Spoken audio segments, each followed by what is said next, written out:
And we're going to be people who are willing to take on the impossible. We're going to quit praying these. I'm going to take that back. It's not that we're going to pray safe prayers, but we're going to be willing to step out on a limb.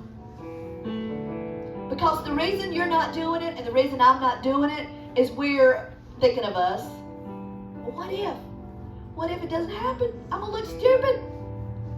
Anybody ever thought that, or is it just me? If it doesn't happen, I'm going to look dumb. Quit worrying about yourself. The result is not up to you anyway. You just pray for that person according to the Word of God, and you leave the result to God. If I had no legs, and Josh had come up to me that night, like he did Reggie, and prayed for me, and nothing happened, I'm not going to look at Josh like, well, you idiot. Or I'm not going to look at him like, what'd you do that for? I'm going to think, look at that. He cared enough that he came to pray for me. He cared enough that he was willing to come and command my legs to grow out. But you know what? Even if she had no legs, and she looked at him like, wow, you were dumb, that didn't work. You know what? Count it all joy. Yes. The times that you're rejected, count it all joy.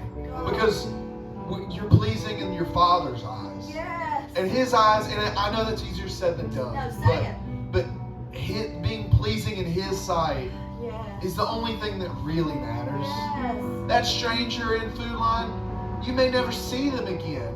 Why do you care what they think? I'm speaking to myself when I say that, because I do care. I'm going to try not to, but I have to this point sometimes. Jesus. But I think about when she said what she said about the story of Malachi and him being born when she thought she was barren and wouldn't be able to have any kids, but then God spoke to her. And you know, when I went to the altar to pray as a 7-year-old kid, and God told me she was going to have, that I was going to have a brother.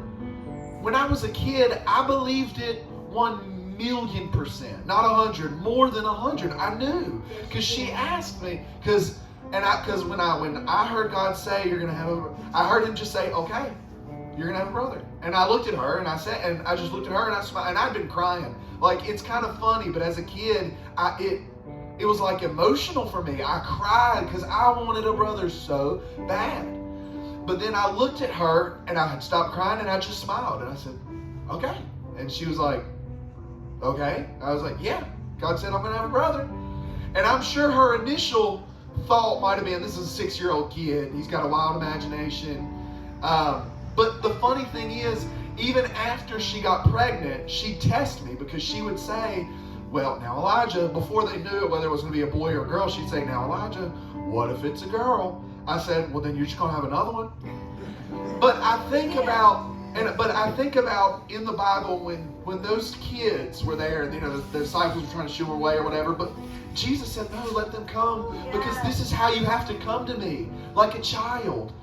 And I think about that childlike faith, and that childlike faith shows you that we come into this world not bound by the sins that tell, and the fallen world that tries to teach you what is and is not possible. Right. It's conditioning.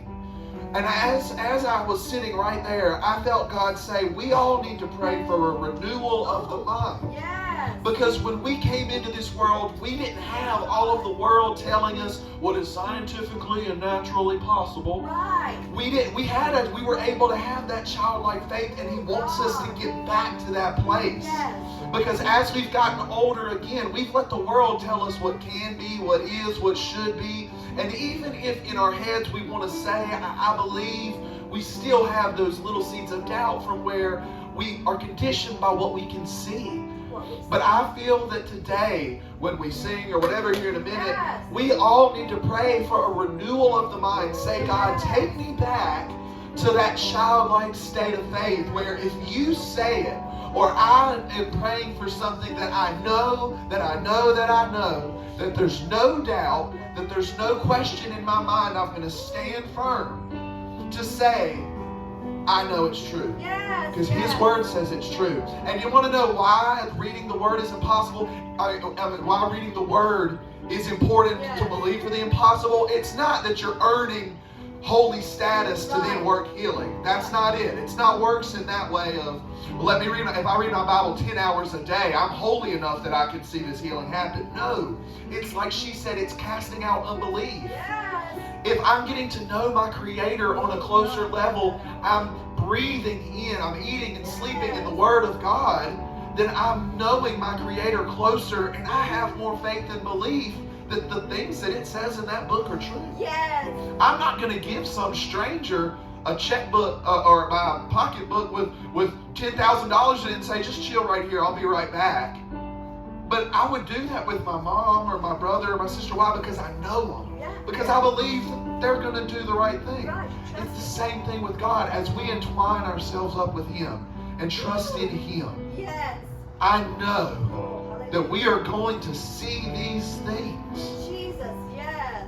I don't know if she has anything else to say, but here in a second, when we sing or whatever, pray, I want each of us to just believe Yes. for a renewal of the mind, taking us back to that childlike state of certainty, faith in Him. I do have something to say. I feel like that we need to just bind together today before we leave and say we are going to be people who will take on the impossible. He said, I've called you to come up higher. And then He repeated it a little bit differently. First He just said, I've called you to come up higher. And then He said, come up higher. It's like me telling Malachi, I told you to clean your room. And then I go back and say, now go do it. Go clean your room. I already told you to do it. Now go do it. God wasn't fussing at us here. I didn't feel that at all. I felt this excitement. He's saying, I've called you to come up higher. Come up higher. Will you take on the impossible? Because He's already there. He's already there in the things that seem impossible. He's already there, waiting on us to come yoke up with Him to say, here we are, and we're going to do it in your authority, for your glory.